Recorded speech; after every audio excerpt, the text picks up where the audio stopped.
We know Facebook's IPO will make many insiders rich, but it also could provide a lifeline to California and its looming budget crisis. This highly anticipated stock offering is projected to generate anywhere between $1.6 billion and $2.1 billion of revenue for California's economy.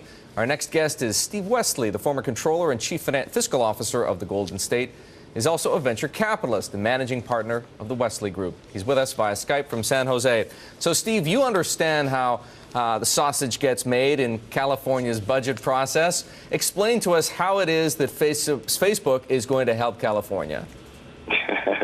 Well, I certainly understand the salami-making process, and it's indeed messy. The good news is Facebook, as you pointed out, could provide as much as $1.5 to $2 billion in additional revenues. This is great news for the state of California. It's not enough to solve our budget deficit, but it's certainly welcome news. Now, California's deficit is still $16 billion. Let's say we do get $2 billion in from Facebook. Is it really just going to start patching up the hole, or could we see California start new programs out of this kind of money? No, I think there'll be no new programs started. This will go directly to the general fund. What's going to need to happen here, and there's going to be a massive initiative on the ballot this June, it will provide a combination of tax increases and fairly deep service cuts across the board. That, in concert with the Facebook IPO, could give California a pretty good step forward. Steve, I want to ask you about Eduardo Saverin, the co-founder of Facebook, who has given up his U.S. citizenship. We understand that he, in the process, is going to save $67 million of potential tax liability because he, too, is going to be a very wealthy man once this IPO is done.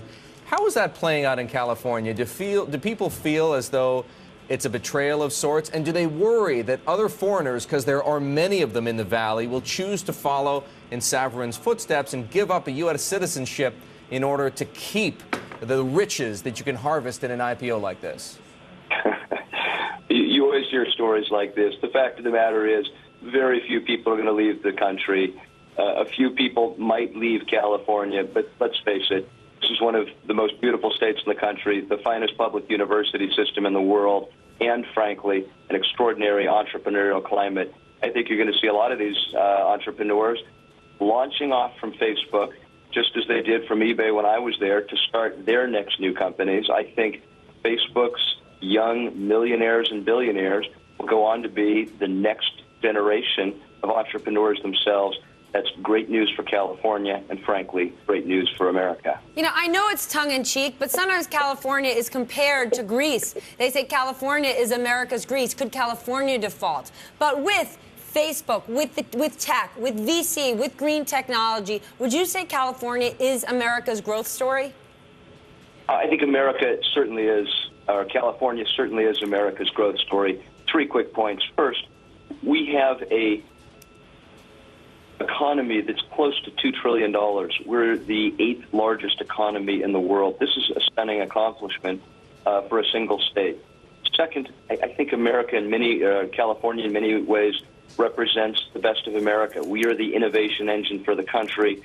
When you think about the firms here like eBay, Cisco, Intel, Yahoo, Google, Facebook, Twitter, they keep on coming. You know, nations like Greece, Portugal, they just don't have anything like this.